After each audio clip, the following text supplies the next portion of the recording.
Hey guys, it is Abdul for the good folks from Leon Tailoring, 809 North Delaware, downtown Indianapolis. I had a little bit of a health issue lately and I lost a lot of weight, almost like 60 pounds. Now, some of that was on purpose. Some of that was from the hospital stay. But I had to get some new clothes. And so guess where I'm going? That's right, I'm going to Leon Tailoring because Larry, Norm, Kim, and Judy have been taking my measurements for years, and the measurements have dropped a little bit.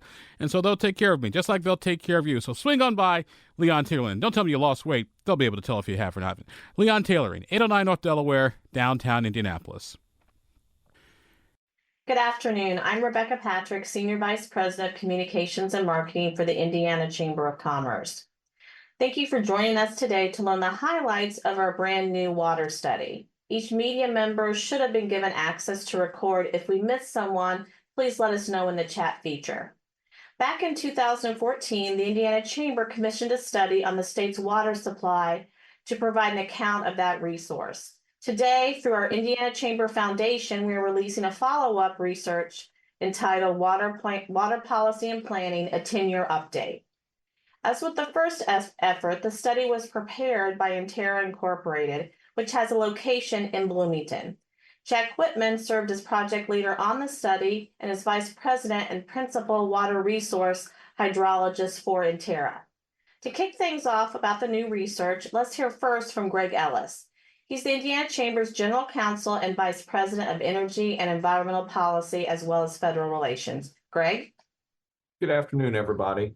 As Rebecca said, we did a water study back in 2014. It was a very useful tool to educate the general public, chamber members, policymakers, legislators. We used it quite a bit. And last year at our spring board meeting, we had one of our members recommend that we update that study. And we went down this path and decided it was time to update the study. So over the course of the last 6 months, 8 months or so, we've been working on that study, and Jack and his team have done a great job. We put together an advisory council to do the first study, made up of different members, different sectors of the economy and different interests. So with that, I'll let Jack talk. Thanks, everyone. What I'm going to do is give a kind of a brief summary of the story and what we found in this report. So if you can, Rebecca, will you be doing it, or should I share my slides? I think it's probably just as well for you to do it if you're comfortable. Sure. So you know when you can move on better than I would probably. Yeah. Okay. Hang on one second. Give me a minute, everyone. And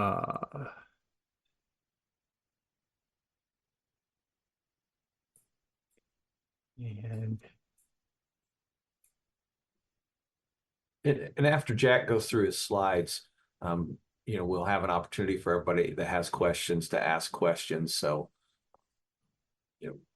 be prepared to ask questions. Yep. So as Greg mentioned, this report was put together. I'm presenting it, but this was built by a team of people at our office in Intera. And this is really an update on the previous version of the story. And I'm going to describe kind of the whole arc of water issues we kind of all have to think about. The first thing that I want if someone could mute, that would help. The water law in the United States is not the same from east to west. And one of the things that I think is really important is that we understand that water in the east is really different and not owned like the water in the west is. It belongs to everyone under the public trust doctrine. So in the eastern United States, the water right is really a water use right. And that's kind of a key to kind of how the work and how the water evaluation is done. We use water and we put it back. That's kind of our approach. That's the whole Eastern US is the right of use. But one key to knowing what the implications of that are is that the state is responsible for managing the resource. So in the Eastern United States, the state doesn't, their responsibility is to manage the supplies that we have. And this is really a picture of where groundwater exists. We know that when we think about water, there's both groundwater that you pull out of the ground from a well. And when you think about aquifers and where they are, the map that's in yellow there shows how thick the aquifers are across the state of Indiana. They're thick. It's thick along the rivers. You can see in some areas, you can see where the Wabash River and the West Fork of the White River go. And you can also see to the north, there's a substantial thick aquifer that supplies the northern tier of states. And on the right-hand side, you can see where the wells are that have been registered by the DNR. And those wells are different colors in this map. And the blue wells, the dark blue, those are public supply wells. And the green are agricultural wells, and the red are power plants, et cetera. So there's a bunch of users across the state. And obviously there are more wells there where the aquifers exist. So they kind of map one to the other. Surface water is different in that we kind of work with the river as it is there. The river has different flows. So the image on the left shows where surface water flows during every other year low flow. So kind of a lower than average annual low flow. That's how much water is in the river during these. And the blue is more than 500 million gallons a day. The green is between 100 and 500 million gallons a day, et cetera. So you can see that where water is in the state is not uniform. It's kind of spread out across the state. And in a similar way, when you look at the water users, you can also see where the use of water from surface water is distributed across the state. And obviously they're kind of along the rivers, but also the drains and the other tributaries in the northern part of the state. That's really important, again, when thinking about how to manage this resource. When you think about the use of water across the state, you can think of it in two different buckets. One is the surface water use that we just looked at, and the other is groundwater. And if we only compare those two in terms of how large they are, how much we use of each, the surface water that we use is almost 5,000 million gallons a day. Again, it's use, not consumption, but that use for power plants is a really critical factor in power plant operations. They take in water and use it for cooling, but they put it right back into the river just downstream of the plant. So using the water isn't the same as consuming it. That's kind of message one. But also surface water use very frequently is removed from the stream, used for some purpose, and then put back into the stream. Almost 90% plus of the water goes back into the stream. Groundwater is not quite the same. And when we look at the users of surface water, for the most part, it is power plants and industrial operations, mostly, again, for process and cooling water. If we don't look at the surface water piece and we just look at the groundwater, it looks different. Who uses groundwater and how it's used and is not the same as the surface water. Groundwater use is taken out of the aquifer kind of as the water is on its way to a stream. We intercept it, use it, and then put it back into the stream.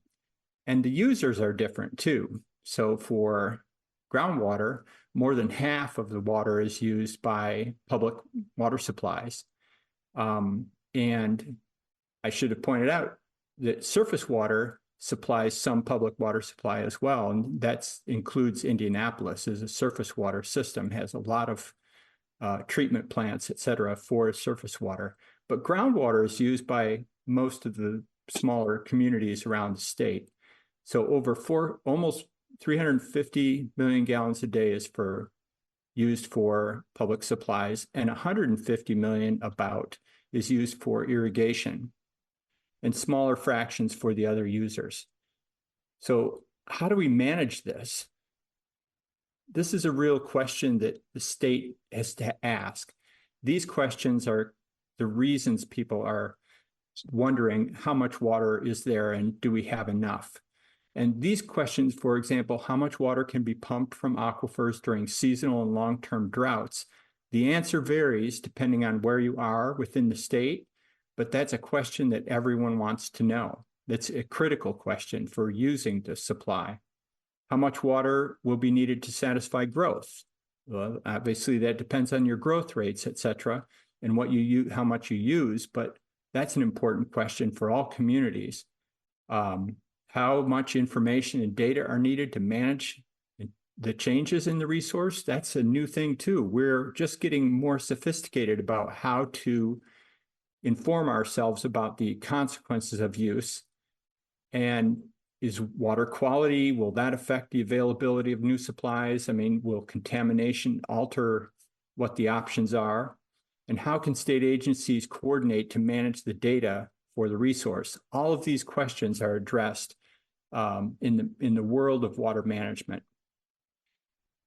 This is a big jump, but when you look at how states do the work of water management, what they do, this shows a map of the state of Minnesota, and they've gone through a transformation recently where they have changed how they're managing their resources. They're an eastern and riparian state, but they took the watershed boundaries that are on the left-hand picture, and they mapped those across to regions that they have assigned a separate team of people to look at all of the water supply issues in these regions that are sort of pixelated along their county lines.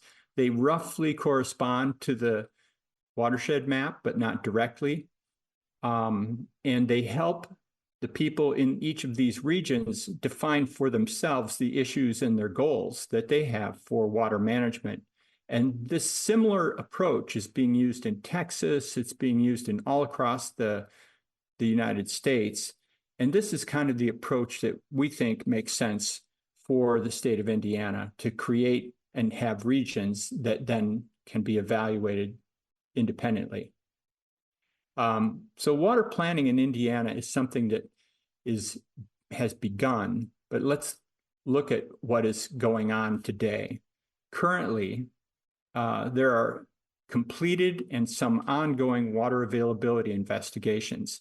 This map shows us where those completed areas are, which are kind of from the central Indiana to the south along 65. And then you have the ongoing efforts that are occurring in the Wabash River drainage basin, and that's being done today. Those projects will be completed sometime near the end of the year. The whole purpose of this, though, is to look ahead at water demand and develop regional tools and models that can help you evaluate whether that demand can be satisfied in the basin and match the anticipated demand to availability. This supply and demand information is then handed off usually to a regional entity to kind of work with it and use it to try to look ahead and consider growth, et cetera, those other questions that were just mentioned. So in this work, the recommendations in the report include these high-level points, that we need to complete the work that we've begun. The map that I showed with the orange and the blue, we need to fill that map, complete the work for the rest of the basins.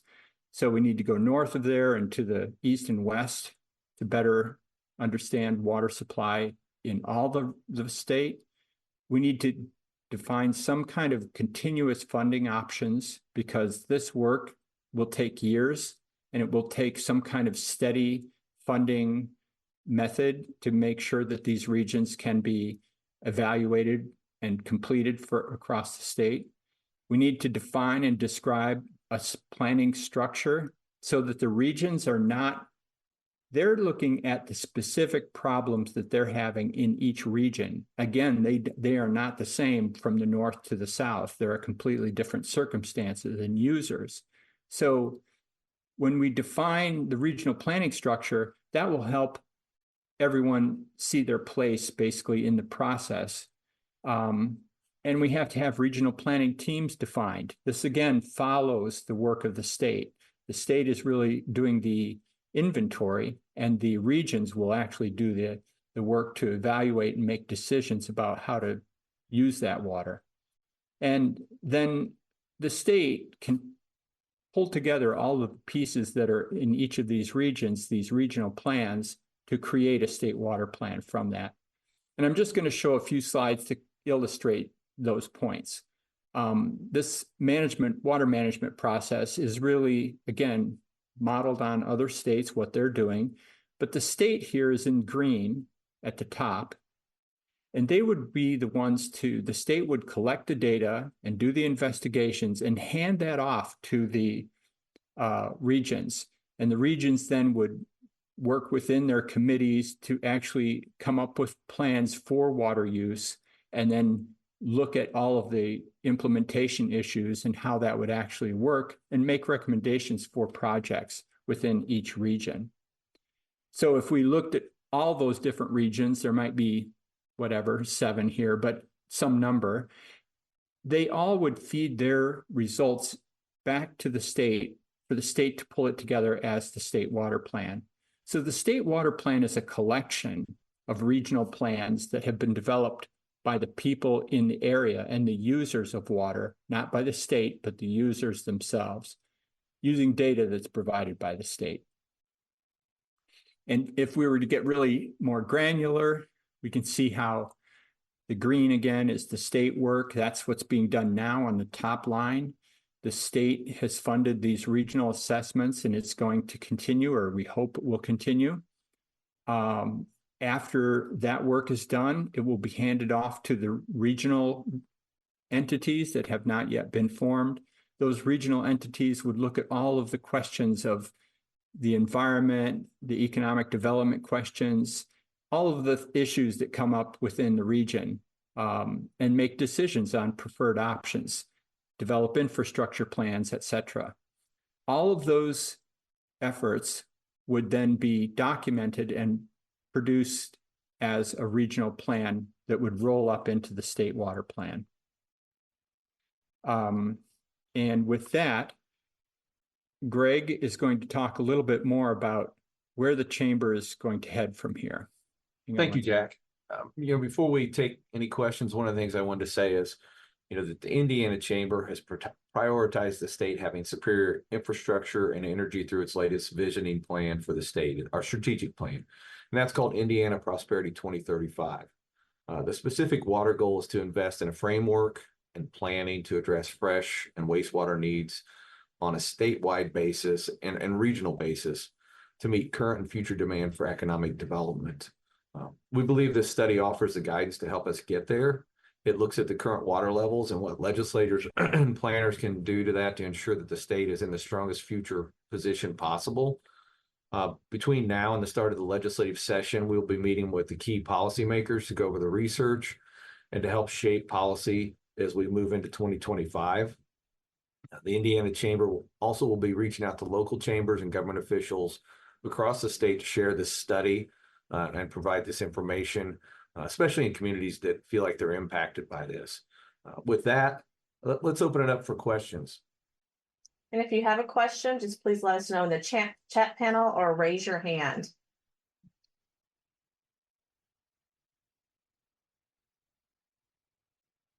Hey, Abdul, go right ahead. Ready. Hey, right now, based on the study that you folks have done with Indiana's water, do we have enough immediate water needs for the big projects that the governor wants to bring, the LEAP district, the whole 9 yards, up in Tippecanoe County, Lebanon? Do you want me to take that, Greg? Yeah, Jack, you have that. Sure.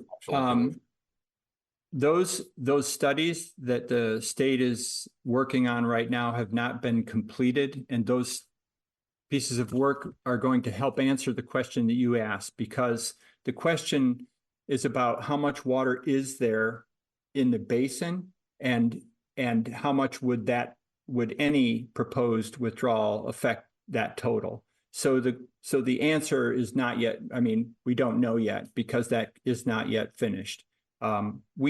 there's been some discussion about how much water could be obtained from that area. That's a different question than, is there enough water? How much water is there in excess? And that's really what's being done right now. How much water is available through that orange area in that one slide? Jack, I guess I'd clarify, you and I have talked about this multiple times. There's not a shortage of water in Indiana, correct? No. That is, I think, one of the key points that everyone needs to understand is that when you do this inventory, what you're impressed by, or what we were impressed by, was how much water is available in the state of Indiana. There is no shortage in the state. What there is there might be management questions and management tasks, but that's about it. It's not really about, is there enough to satisfy the needs of all of the different users. It's more about, can we manage the supplies? Can we build the infrastructure to do that? Thank you. That's what I would tell, gentlemen. Appreciate it. Thanks, Sure enough. Abdul. Next question comes from Tom Davies. Tom? Much with the question, of course, with the Leap District and other major projects, I'm thinking mainly of data centers that are being proposed around the state as huge new users.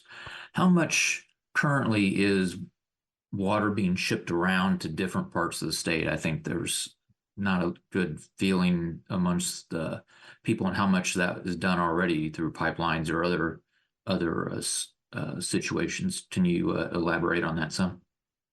Well, there's no inventory of that particular that part of water transfer. We don't have any regulations about water transfers. We've never had that in the past. And so that's something new, but let's say it's common. It's very common. I like to remind people, I live in Ellettsville, Indiana. Ellettsville gets its water from Bloomington, Indiana. Bloomington gets its water out of Lake Monroe. It's 20 miles away from me. So that water is transferred to Ellettsville, and then the wastewater, the discharge of that water, goes into the other branch, the West Fork, from the East Fork. There's no method in the state to really pay attention to those transfers. And that happens also, of course, in other watersheds further north and further to central Indiana. So we don't really know, but it's so common, especially in the southern part of the state. Water moves around because of the regional supplies are in big reservoirs. So it's a little less common, obviously, to the north, where everybody can get access to a well and pump water. And it's more common to the south, where you see far apart large reservoirs that are used for supplies for the region. But that's going to have to be answered eventually. Go ahead, Greg. I'm sorry. I was saying, and Tom, to add to that, I think the only restrictions now are within the Great Lakes Basin and the northern third of Indiana, and that's because the Great Lakes Compact, that you can't transfer water out of the district, divert water out of the district without prior consent from the Canadian provinces and the Great Lakes states. Otherwise, statewide, there's no prohibition on that.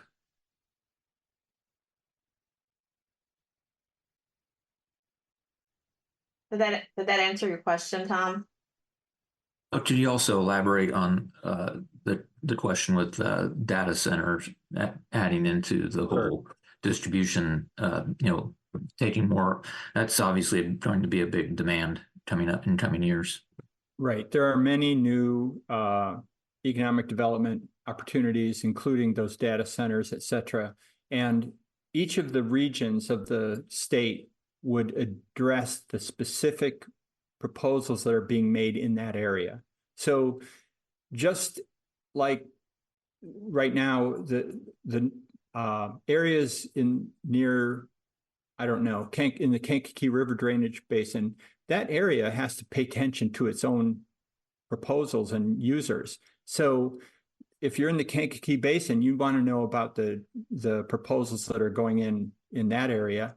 And so that's that's by region, they would incorporate those different users in their thinking about forward do we have enough water?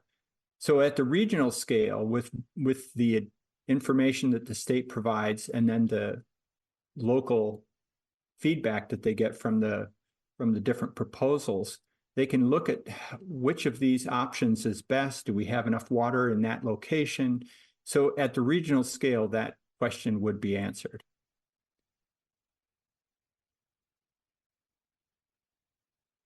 Okay, the next question we have will come from Rebecca with Indiana Public Broadcasting. Hi, thank you for taking my question. Jack, you said that there's not really a shortage in Indiana right now, but, certainly this report seems to say that there could be. But then again, the state is working on these regional studies. So, why put out this report now? And can you give us a sense of what is the urgency? How quickly do we need to get this done? And is the state acting fast enough? The recommendations of the report are, in my opinion, fairly blunt. I think that state needs to move forward.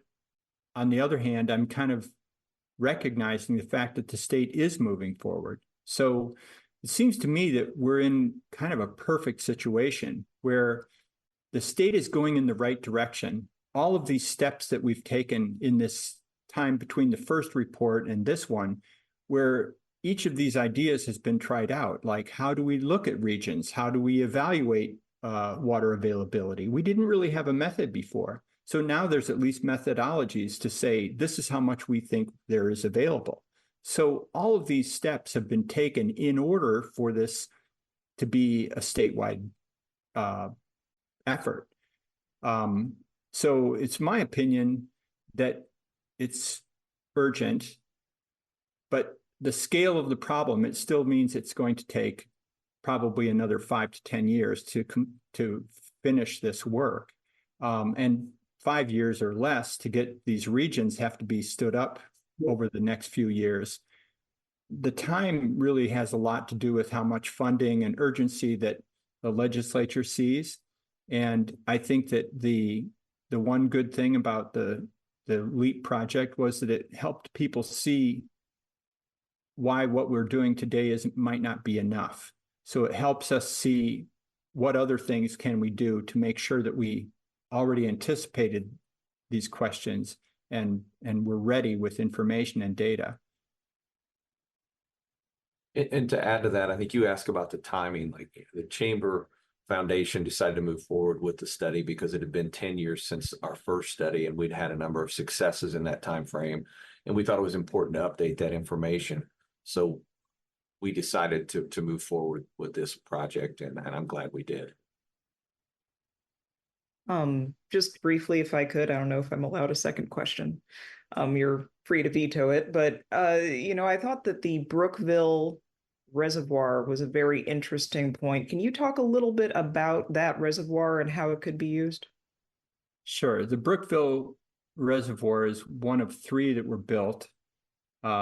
Lake Monroe and Patoka were the other 2 in the 60s, and they were built in the 60s and 70s to really help supply the southern part of the state. If you looked at where the aquifers were present and absent, they're absent in the southern part of the state. So those reservoirs are really meant to supply the needs of the growing communities in the south. Brookville is not used very much, hardly at all. A couple million gallons a day, and it has a huge capacity.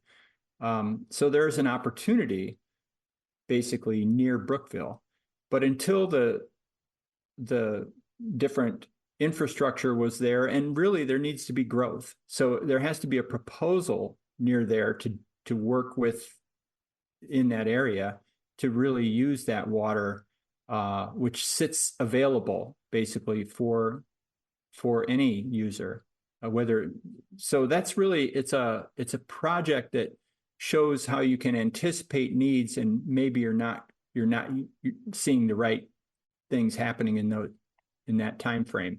So it was built without any specific user in mind. But the state is really trying to do that's kind of an old-fashioned way to go about water supply planning. And is being described here is much more focused. And the regions would actually be the ones to talk about what they think they need in terms of supplies and infrastructure and reservoirs, et cetera. Thank you. Sure. A couple more here. Caitlin Smith, you had a question you put in the chat. Would you like to expound on that and ask Jack and Greg? Yeah, Caitlin Smith, thank you. Just a question on one of your slides. You mentioned groundwater usage, and there was a headline on that slide that said average daily use for ag and irrigation. Could you just elaborate on how you gathered that data, and if it takes into account the fact that irrigation is seasonal? Yes, it does account for that. Irrigation, unlike other uses, it kind of turns on and turns off at certain times of the year. So the irrigation season starts maybe in May and goes through maybe September at the latest. So you've got a window of 4 months plus minus that is where all that water is used. And that's very different than the other users who use the water all the way through the year. So to calculate the use of water that's actually the annual use divided by the number of days in the year. So it's an average of the 1 million gallons per day. During the summer, that number is higher than that value. And during the winter, it's 0. So it's kind of it's a different user type than industrial uses and public supply uses. It has a kind of different use pattern and signature. In fact, all of the uses do. So, industrial uses are almost flat. They're the same every day except weekends, things like that. Power use depends on the temperature and weather. So each one has its own driving force. Thanks, Jack. Sure. Our next question comes from Kate with the IBJ. Kate? Hi, yeah, sorry, I couldn't figure out how to raise my hand. Could you speak more on the regions of the state that will need to be especially careful with, management, and where maybe are potential problem areas that will just need to be pretty careful with their planning? I think that the northern part of the state has huge resources, and so that gives it a kind of some room to maneuver. But it still needs to be careful for a bunch of reasons with how the use affects other people in the region. The southern part of the state already has these large reservoirs, so it has kind of resources already developed in certain locations. And I think those should be where clusters of development occur just because the water is there. But the middle of the state is an area that has extremely variable water availability. So the middle of the state is probably where management is going to be most intensive, most careful, there will need to be enough data to actually make decisions. So that's probably the area that I would focus on if I were going to say what area of the state. It's also where a lot of growth is happening. So central Indiana is where there's a lot of people, where there are growing communities and industry. So that kind of puts all the pieces together in the basket in central Indiana. If that answers your question, I hope. It does, yes. Thank you so much. Fair enough. Abdul had a follow-up question as well. Sure, Abdul. Yeah, my question was, I don't know if Jack or Greg, you may know this, or Rebecca, you may know this, but who actually, I know we said early on in the presentation that sort of the public owns the water supply. But so my question is, let's say, does Tippecanoe County own the water that just goes through Tippecanoe County, or do they own the aquifer? I guess, who owns the water in a community, I guess, is my question. All of the people in the state own that water. So it isn't owned by the people in a geography. It's owned by all of the people in the state of Indiana. And that's why I started this presentation there. It's one of the things you have to understand in order to think about how do you manage. It's not owned by the county. It's not owned by the city. It's not owned by the water utility. It's owned by the by the state, all the people in the state. That's why planning makes so much sense, so that you can have a bunch of voices come together and reach agreement on how best to use that supply. Yeah, I think Abdul, the other thing is, I mean, it's held in the public trust, as Jack said, and then I think you have waters of the United States, navigable waters. I think I don't know that that's an easy question for us to answer on here, but it's held in trust for the public interest. But the state has the specific management responsibility for the resource. I think that's the other helpful fact, even though it doesn't quite answer your question. Thank you. Our next question is from Steve Brown. He's with Fox 59. Good afternoon. Thanks for the opportunity. I had a governance question with this regional framework being proposed here. Who selects who's in those positions of developing those regional plans? Because one of the things that we learned from the LEAP district and the early examination of available water in Tippecanoe County was that the people in Tippecanoe County felt like they weren't talked to, that there wasn't community representation at the table at the initial portion of this. And it's resulted in a great deal of political friction and pushback, particularly amongst the agricultural community. So what kind of governance are we talking about here? Because if it's going to be state government selecting everybody in it, you're already going to raise red flags of suspicion that, oh, it's just going to be somebody who's going to rubber stamp all of these plans. Well, let me just say that the way it works in other states is that each county is represented by some county representative, of an official, usually from each county. And then each of the sectors, the use sectors that are in that basin are also represented. So the water users are represented and the local officials are represented.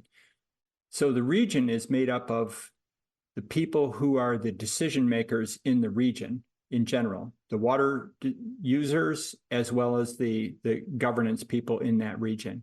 So I think that if we were to spin forward and another version of the story that happened there, you'd have all of those people at the table. They wouldn't have much to worry about. They would be the decision makers about what to do with the water and whether this is a good use. So I don't know if I know there's an assumption underneath your question, but I think that what's being recommended is an alternate plan than the one that was executed there. So it's really, yeah. Steve, to add to that, I think, if once you get a chance to look at our study, Jack and his team looked at Minnesota and Texas, and those are different models that seem to work. And I think that would be something that the details would have to be ironed out as we move through this with the legislators and policymakers, like who would appoint those people, how would they be appointed, who would be on those governing boards if we get there. So you don't have a suggested format for these regions other than they need to exist and develop plans that best support the needs of their communities? Well, I think the plan was, as we went through this, we looked at Minnesota and Texas, and those are two completely different states as far as how politically and geographically, and those both have systems that work. And I think Jack and his team pointed that out. I don't know, we'd have to look at the similarities there, but I think that's, farther down the road. Right now, we believe that probably the most important thing is data collection so that we can get a better handle on things. The state has a job to do before the regions can begin their work. So the state has the job of looking at and inventorying the water supply and water availability. And that's the first step. And then the handoff has to happen to the regions. And these questions are questions that have been answered in other states almost always in the same way, though. There's been kind of this mix of representation of the geography plus the users. That really should be where the decision making, I think, lands, and it has worked very well.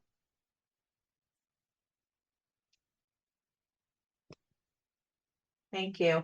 Last call for questions. Anyone else before we wrap up here?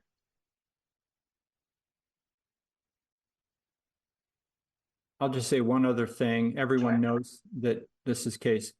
The Indiana Water Summit is coming up. There's going to be a lot of different good presentations there. That might be another place where you can go for related stories and for context. Thanks, Jack. The press release, executive summary, and full study are now available online at indianachamber.com/water. We'll also try to make sure everyone on this call receives them right away as well. If you think of anything else later, another question or anything related to water or energy in general, please reach out, and thank you for joining us today.